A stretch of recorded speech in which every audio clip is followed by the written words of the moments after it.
Olá, pessoal. Vamos começar então o nosso terceiro módulo da disciplina de computação escalável. Nesse módulo, nós vamos estudar modelos e ferramentas de programação para computação de alto desempenho. Só lembrando, no módulo 2 nós estudamos várias plataformas de hardware de alto desempenho. Eram plataformas paralelas com vários processadores ou vários núcleos e que eram capazes de executar programas em paralelo. Nós falamos, em particular, das plataformas de memória compartilhada, com os processadores multicore e as GPUs. Depois falamos das plataformas distribuídas, em que a gente falou dos clusters de computadores. Na computação paralela, a gente não tem um único modelo de programação que sirva para todas as plataformas. A gente tem diferentes modelos para diferentes plataformas, ou inclusive até para desenvolver aplicações de diferentes áreas, de diferentes domínios. Então, a gente vai, nesse módulo, falar especificamente de modelos e ferramentas que são utilizados para desenvolver programas para problemas de alto desempenho, problemas da computação de alto desempenho. E nessa unidade 1, a gente vai estar falando especificamente de modelos e ferramentas de programação para as plataformas Minicore, por exemplo, as GPUs. Então, nessa unidade, a gente primeiro vai entender o que é um modelo de programação paralela. Por que que eu preciso utilizar um modelo de programação paralela? E a gente vai dar um exemplo de um modelo de programação paralela para GPUs, que é o modelo CUDA.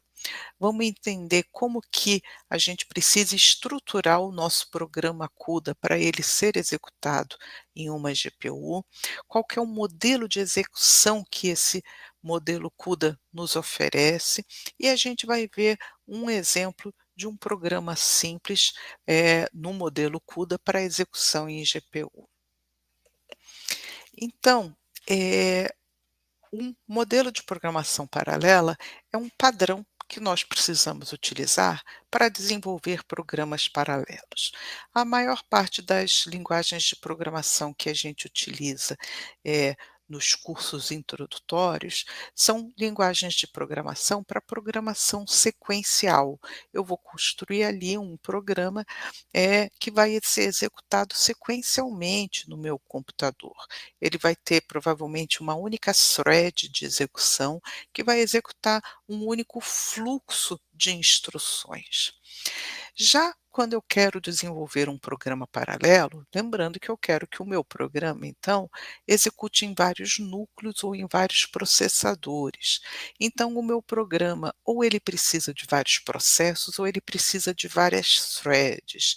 E lembrando que essas threads e esses processos vão estar todos cooperando para a gente resolver um problema de computação de alto desempenho. E o modelo de programação paralela justamente nos define um padrão de como escrever esse programa. E como eu disse, eu não tenho um modelo de programação único para todas as plataformas paralelas existentes. Para cada categoria de plataforma de hardware paralelo, eu tenho alguns modelos que eu posso utilizar. Então, o modelo de programação paralelo, ele vai definir como que o programador enxerga aquela plataforma de hardware paralelo, o que está visível daquela plataforma de hardware para o programador. E como que ele deve escrever aquele programa, como que ele expressa, por exemplo, o paralelismo, como que o programador pode representar várias tarefas que devam ser realizadas ao mesmo tempo, que podem ser realizadas ao mesmo tempo, como que o programador expressa várias operações que podem ser executadas ao mesmo tempo. Como que o programador realiza a comunicação entre várias tarefas. Então, o modelo de programação paralela também vai nos oferecer mecanismos para realizar comunicação entre as tarefas e para sincronizar a execução dessas tarefas. né. E esse modelo de programação paralela também vai nos oferecer, né, o que a gente chama de um modelo de execução, né, um padrão de como essas tarefas do nosso programa vão ser executadas. A gente vai ver um exemplo de um modelo de programação paralelo e isso tudo vai ficar um pouco mais claro. Uma plataforma de hardware paralelo que nós estudamos foram os processadores Many-core. E dentro dos processadores Many-core, a gente viu que se encaixam as GPUs, as unidades de processamento gráfico, que têm milhares de núcleos que eram originalmente, né, as GPUs eram originalmente utilizadas para aplicações gráficas apenas, mas depois o hardware foi sendo estendido e o modelo de programação também foi sendo estendido para facilitar o desenvolvimento de aplicações de propósito geral, não mais apenas aplicações gráficas. E, o hardware da GPU, por ter milhares de núcleos, ele tem um potencial de paralelismo muito grande. Então as GPUs se tornaram uma plataforma paralela capaz de oferecer desempenho muito bom, né. Um fabricante muito conhecido de GPUs é essa empresa NVIDIA, mas existem outros fabricantes, existem GPUs da AMD, da Intel, né. Esse fabricante desenvolveu um modelo de programação paralelo chamado CUDA, que vem de Unified Device Architecture. E esse modelo CUDA é justamente um modelo de programação para desenvolvimento de programas para serem executados nas GPUs da NVIDIA, tá certo? Não em qualquer GPU. Mas esse modelo ele vai facilitar muito o desenvolvimento de programas paralelos de propósito geral nessas para serem executados nessas GPUs. Então o modelo CUDA, ele fornece uma API, uma Application Programming Interface, né, uma interface de programação de aplicações, contendo uma biblioteca com inúmeras funções, né, vários comandos e várias variáveis de ambiente. E, essa API vai permitir que a gente gerencie a GPU, gerencie as memórias daquela GPU, lembrando que a gente viu que a GPU tem aqueles milhares de núcleos organizados em streaming multiprocessors, em SMs, e a gente viu que a GPU também possui uma hierarquia de memórias. Então, usando o modelo CUDA, a gente vai conseguir gerenciar esses recursos e a gente vai conseguir iniciar a execução do nosso programa, de uma parte do nosso programa, né, na GPU, sendo executado em paralelo em diversos núcleos daquela GPU.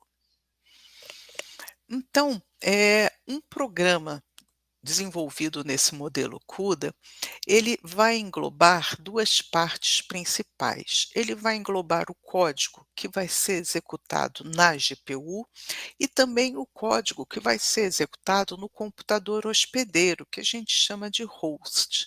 Se vocês lembrarem, a gente falou que o processador Many-core, a GPU, ela fica acoplada a um processador hospedeiro através do barramento.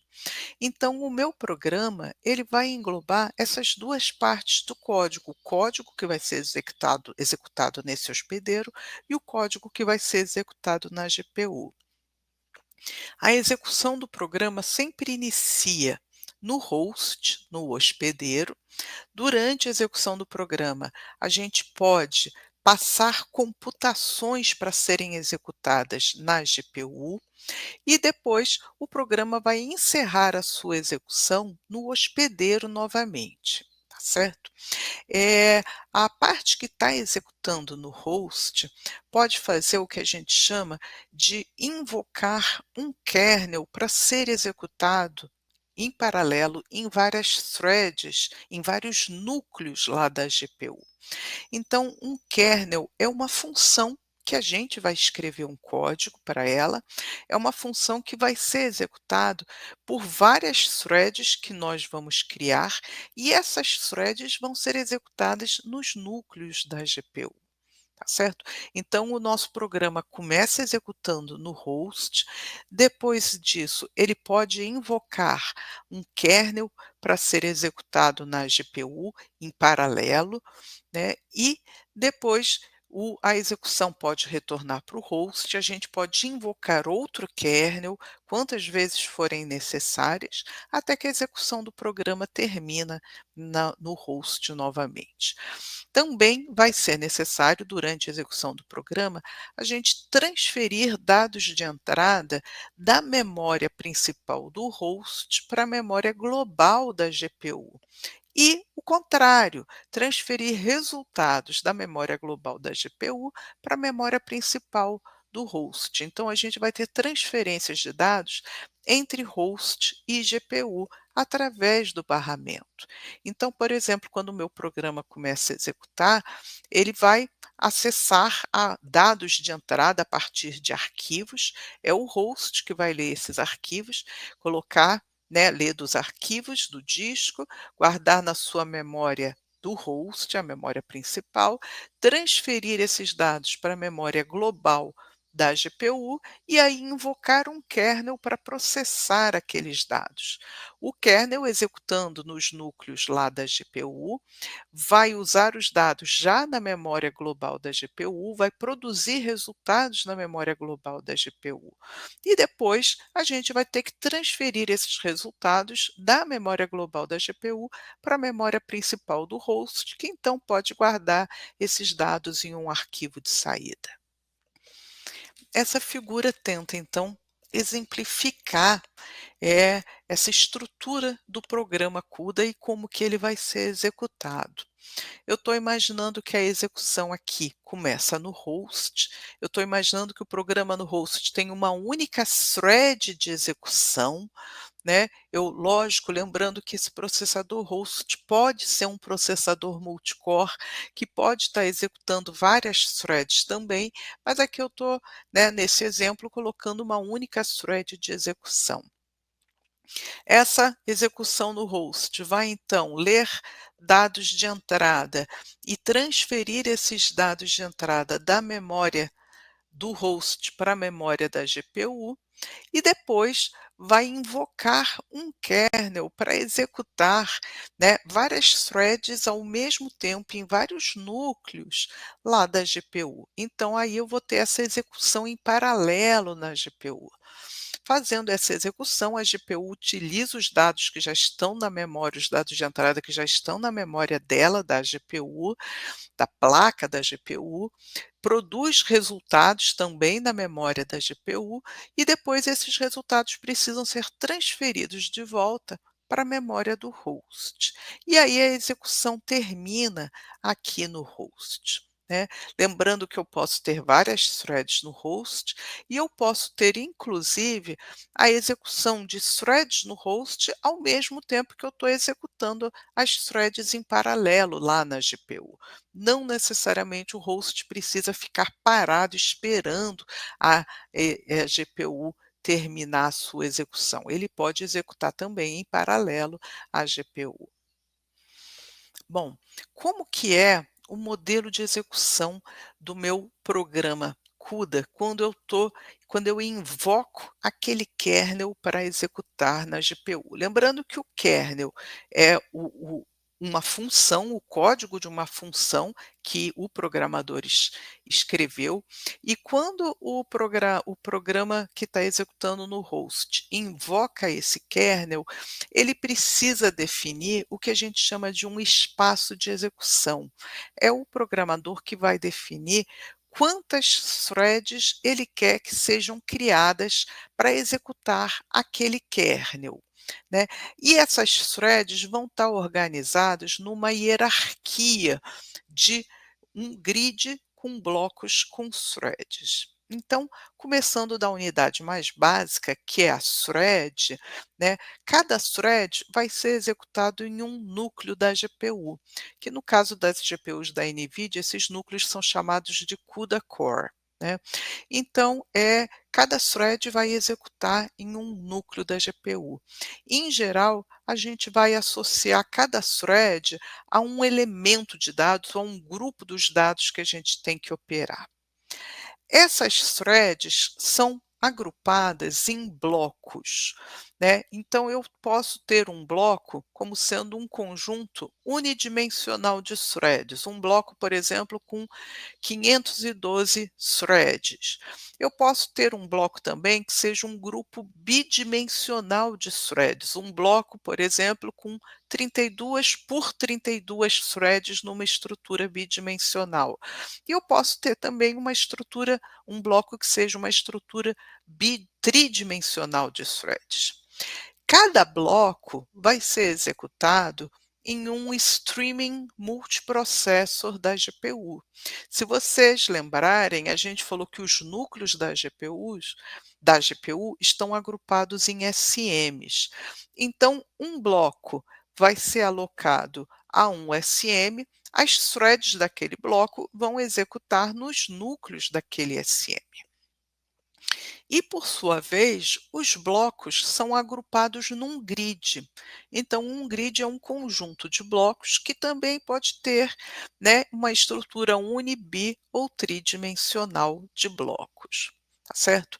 E quando, no programa do host, o programador invoca o kernel, ele chama aquela função do kernel que vai ser executada na GPU, ele define o tamanho do espaço de execução. Ele define, né, que aquele grid que vai ser criado naquele momento vai ter quantos blocos e quantas threads nessas estruturas uni, ou tridimensional.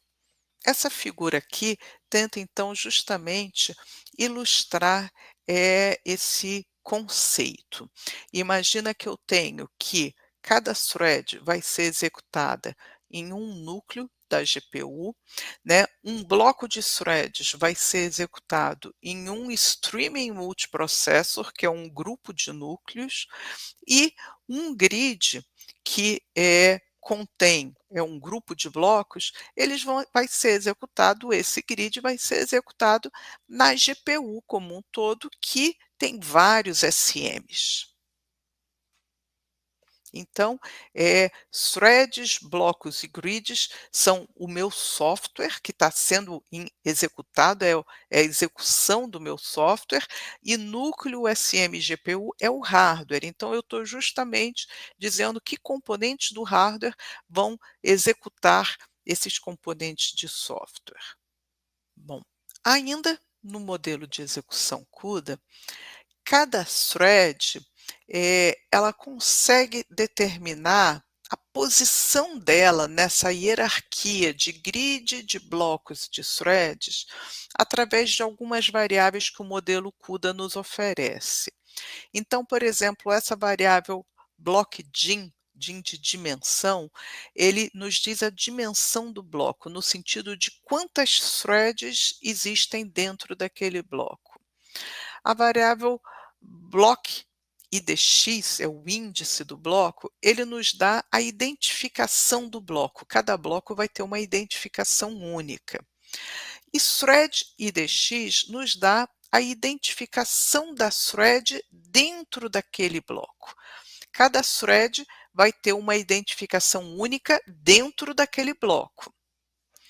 E essas três variáveis, elas podem ter coordenadas componentes x, y, z, porque lembrando que eu posso ter grid uni, bi e tridimensional e eu posso ter bloco uni, bi e tridimensional. Então, por exemplo, uma dessas variáveis x, y e z diz respeito a essas três dimensões, caso eu tenha criado o meu espaço de execução assim. A gente já vai ver um exemplo que vai ficar um pouquinho mais claro. Bom, usando essas variáveis, com base nessa posição da thread dentro da hierarquia, ela consegue identificar cada thread consegue identificar qual vai ser a carga de trabalho dela, que elementos de dados ela vai operar diferentemente das outras threads. Cada thread vai operar dados diferentes. Então, cada thread vai identificar que dados ela vai acessar. A gente vai ver um exemplo que isso vai ficar um pouco mais claro. Aqui, né, um exemplo bastante simples, é sempre o exemplo inicial que a gente vê de um programa CUDA. A gente vai ver um programa que realize a soma de 2 vetores na GPU. Então imagina que eu tenho 2 vetores A e B, de n elementos cada um, que eu quero somar e produzir um vetor C também de n elementos de resultados, né. Como a própria figura mostra, eu vou ter que fazer n operações de soma, e essas n operações são independentes. Repara que eu consigo somar A de 0 com B de 0, ao mesmo tempo que eu somo A de 1 com B de 1, A de 2 com B de 2 e assim por diante. Então, potencialmente, eu posso fazer as n operações ao mesmo tempo. Repara, gente, que isso é claro, né, é um problema claro que apresenta paralelismo de dados, é realizar a mesma operação em vários dados diferentes, né. E como que eu pretendo resolver isso com o meu programa CUDA? Eu vou atribuir cada uma dessas operações para uma thread diferente. Então eu vou ter uma thread realizando a soma do A de 0 com B de 0, enquanto outra thread vai somar A de 1 com B de 1, outra thread A de 2 com B de 2, e assim por diante. Esse vai ser o meu particionamento de dados. Então eu preciso que cada thread eu vou ter um único vetor A, um único vetor B, um único vetor C na memória da GPU, mas eu preciso que cada thread saiba que elemento desses vetores ela tem que acessar, que ela identifique qual é a carga de trabalho dela. E ela vai identificar isso usando aquelas variáveis que a gente acabou de ver que o modelo CUDA oferece. Então, nessa figura aqui, eu estou tentando mostrar um pouco isso. Eu vou criar um grid unidimensional de blocos, então eu vou ter um grid com vários blocos, que eu vou numerar de bloco 1, bloco 2, bloco 3 em diante, mas repare, unidimensional, né. E eu vou ter um bloco unidimensional de threads, vou ter blocos unidimensionais de threads. Então, dentro do bloco 0, eu vou ter as thread 0, thread 1, thread 2, etc. Dentro do bloco 1, também eu vou ter as thread 0, thread 1, thread 2, etc. Eu, programadora, vou definir, por exemplo, aqui, que o número de threads por bloco vai ser 256. Cada bloco vai ter 256 threads. Então, repara que a identificação das threads dentro de cada bloco vão ser de 0 a 255, tá? Então, o bloco é essa estrutura unidimensional de threads. E eu tenho a identificação dos blocos também, bloco 0, bloco 1, né? E quantos blocos eu vou precisar ao todo? Vai depender daquele número n, que é o tamanho dos vetores de entrada, de maneira que eu consiga somar todos os elementos do meu vetor, dos meus vetores de entrada A e B. E repara que para cada thread identificar que elemento dos vetores ela tem que acessar, eu vou fazer essa conta que está sendo mostrada aí, em que cada thread calcula o índice I dos vetores que ela vai acessar, justamente usando aquelas variáveis que o modelo CUDA nos oferece, que eu estou representando aqui de uma maneira simplificada. Então, repara que no bloco 0, a thread 0 vai acessar os elementos de índice 0, a thread 1 vai acessar os elementos de índice 1, a thread 255 vai acessar os elementos de índice 255 do vetor. Já no bloco 1, A thread 0, ela não pode acessar os elementos de índice 0, eles já estão sendo calculados, acessados pela thread 0 do bloco 0. Então a thread 0 do bloco 1 vai acessar os elementos de índice 256. A thread 1 do bloco 2 vai acessar os elementos de índice 257 e assim por diante.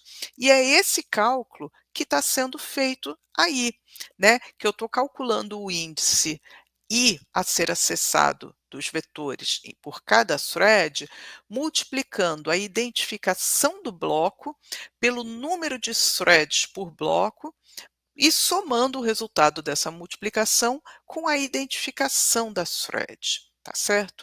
Então, no meu kernel CUDA, a primeira coisa que a gente sempre faz é calcular isso, cada thread identificar qual é a carga de trabalho que ela vai operar, que dados ela vai acessar, e a gente vai fazer uma conta nesses moldes. Bom, eu estou mostrando aqui então, uma parte do programa CUDA, que vai fazer o cálculo dessa soma de 2 vetores. Esse programa foi desenvolvido em Python, né. O modelo CUDA, originalmente foi desenvolvido pensando principalmente em programas que seriam escritos em C e C++, mas a gente já tem uma série de bibliotecas que permitem que a gente também utilize o modelo CUDA em programas Python. Bom, então nós estamos utilizando aqui essa biblioteca NumPy, que justamente oferece operações, a implementação de operações aritméticas, principalmente utilizando estruturas de dados como vetores, matrizes, etc. E eu estou utilizando também esse compilador Numba, que é capaz de traduzir códigos Python para CUDA, né? E é ele que vai permitir que a gente escreva um kernel para ser executado na GPU.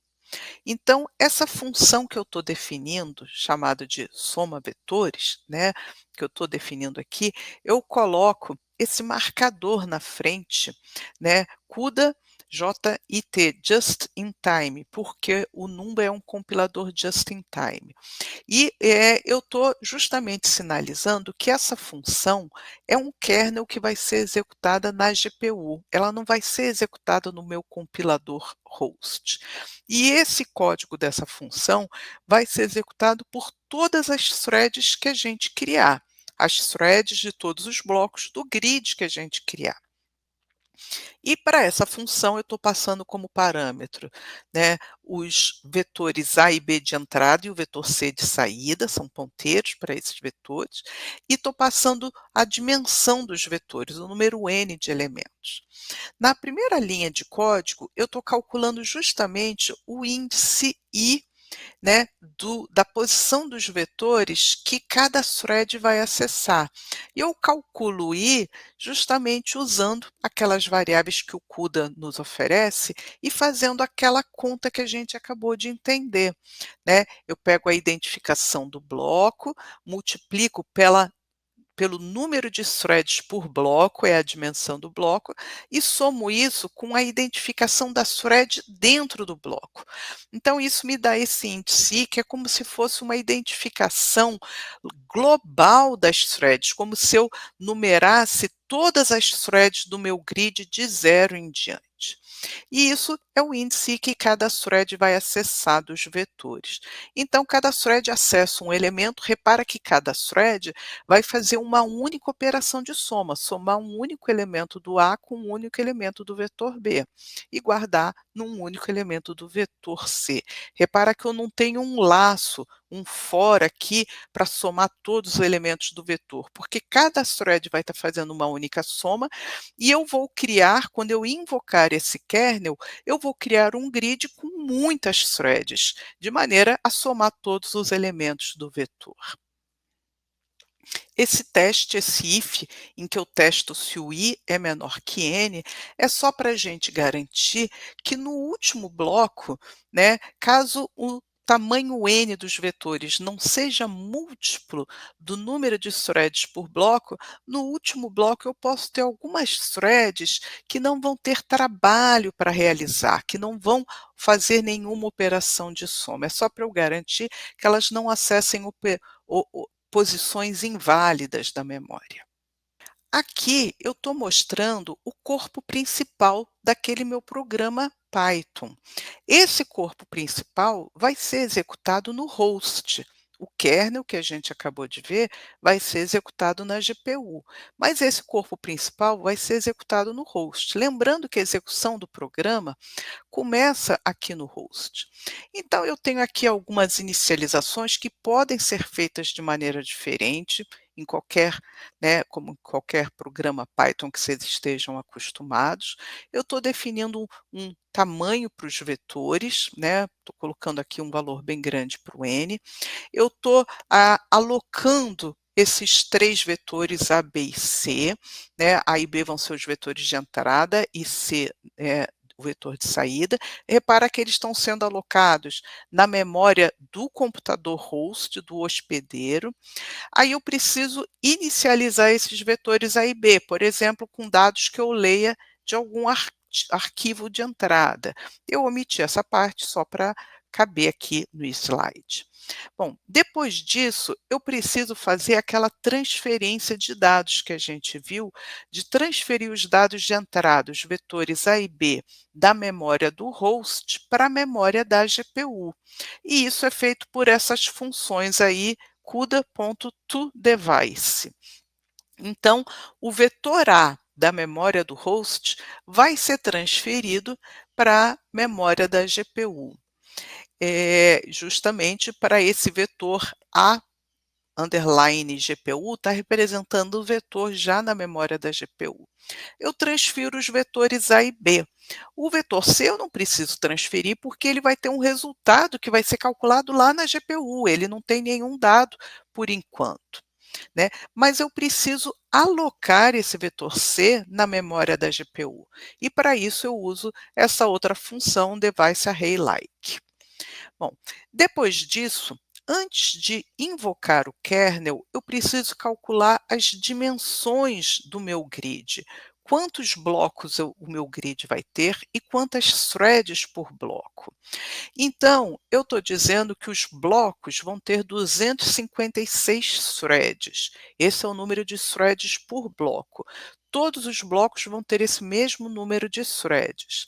E agora eu vou calcular o número de blocos em função disso, do número de threads por bloco e do tamanho n dos vetores, porque eu quero ter uma thread para cada elemento do vetor.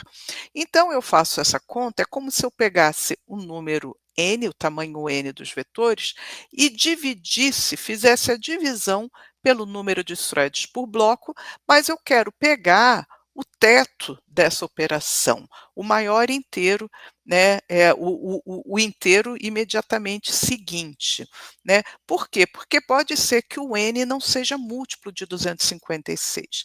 Então, nessa conta aí, quando eu calculo blocos por grid, eu estou justamente fazendo essa conta. Quantos blocos eu vou ter? E todos os blocos vão ter 256 threads.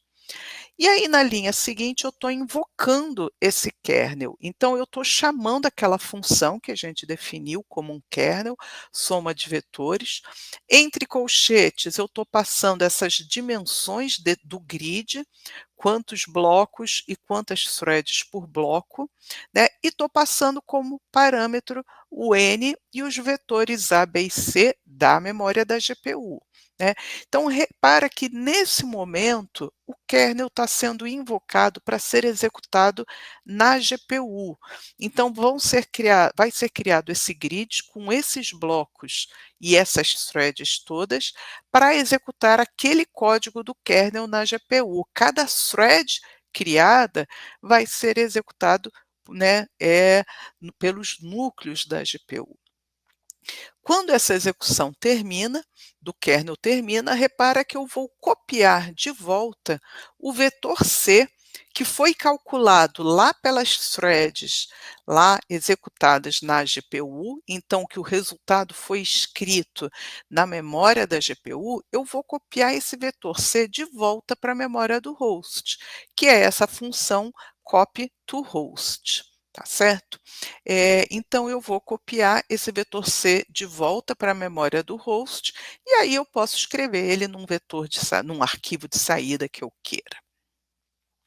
Essa é a ideia de um programa CUDA, tá certo? Repara que esse programa está explorando muito paralelismo de dados, mas o modelo CUDA me oferece muito mais recursos do que isso. Essa é a ideia básica realmente de um programa CUDA.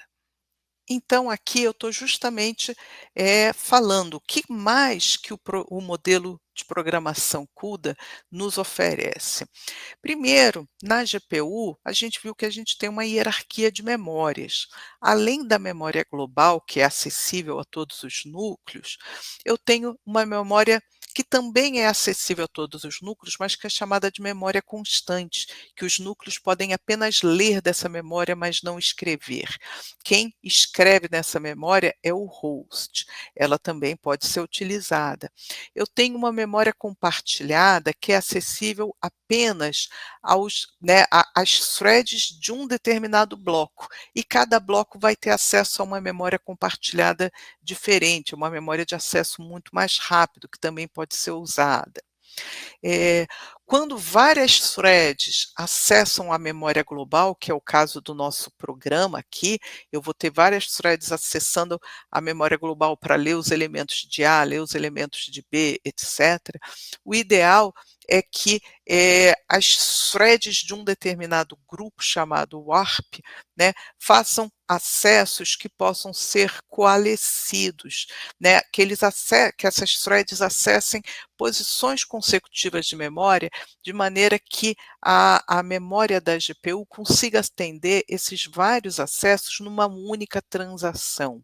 Então, é um item também bastante estudado, que a gente tem que cuidar da forma que a gente faz esse mapeamento das threads nas posições dos dados a serem acessados, de maneira a tentar prover essa coalescência, porque isso melhora muito o desempenho.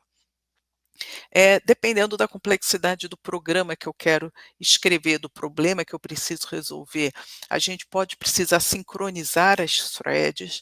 Então, o modelo CUDA oferece vários mecanismos para isso, oferece operações atômicas, ele oferece a possibilidade da gente criar grupos chamados cooperativos, em que a gente sincronize apenas as threads daquele grupo, e uma série enorme de recursos. A gente falou aqui das construções mais básicas do modelo CUDA.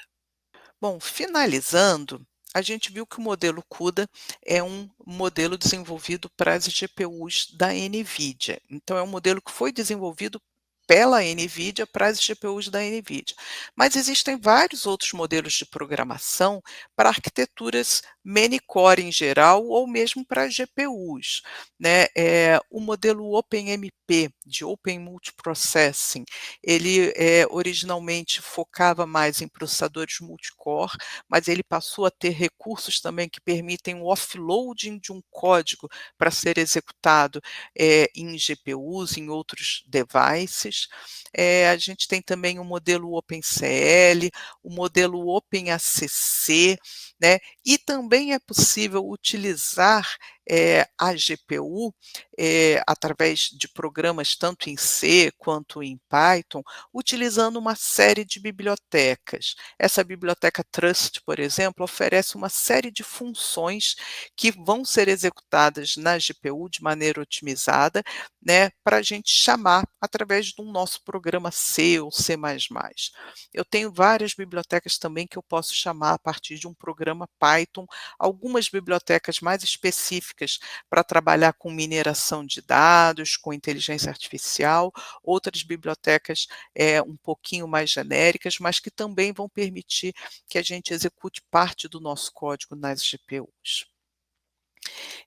No próximo Na próxima unidade desse módulo, a gente vai ver então modelos de programação para plataformas distribuídas. Aqui a gente concentrou em plataformas com memória compartilhada.